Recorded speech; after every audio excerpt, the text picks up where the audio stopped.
Donald Trump passe à la vitesse supérieure sur la situation à Gaza. Le président américain a dévoilé la liste de membres du Conseil de la paix dont il assurera la présidence. Tout d'abord, le Conseil de la paix, c'est l'instance au sommet. Parmi ses membres figurent le chef de la diplomatie américaine Marco Rubio, Steve Witkoff, Jared Kushner, l'ancien Premier ministre britannique Tony Blair, le milliardaire américain Mark Rowan, le président de la Banque mondiale Ajay Banga et l'un des conseillers de Donald Trump, Robert Gabriel. Sa mission, selon la Maison-Blanche, est d'assister le comité technocratique palestinien devant assurer l'administration provisoire du territoire.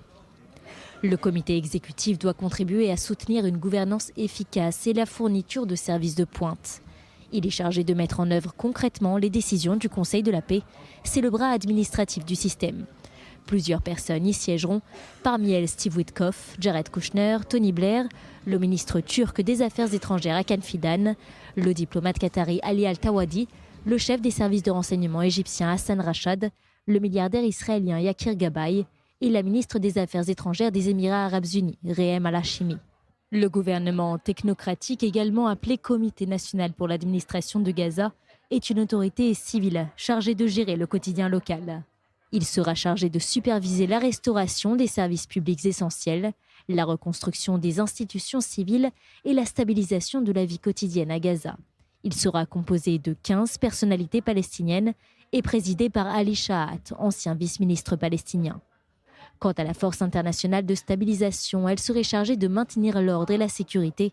À l'heure actuelle, cette force n'est pas encore opérationnelle et de nombreux pays ont exprimé leurs inquiétudes quant à l'envoi de soldats à Gaza. 4 niveaux, 4 fonctions différentes dans le cadre de ce plan de paix. Quant au retrait israélien de la bande de Gaza, aucune date n'a été communiquée, tout comme le désarmement du Hamas. Sans remettre en cause l'ensemble de l'architecture du Conseil de paix, Benyamin Netanyahou s'en est pris au choix des membres du comité exécutif, qui, selon lui, va à l'encontre de sa politique. C'est sans doute la présence turque qui bloque, au vu des relations actuelles entre Israël et Ankara.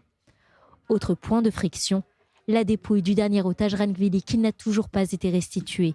Plusieurs villes israéliennes ont été le théâtre de mobilisation samedi soir pour demander sa restitution et ses parents ont publié une déclaration virulente critiquant l'administration Trump qui a annoncé le passage à la deuxième phase alors que le Hamas était censé libérer tous les otages lors de la première étape.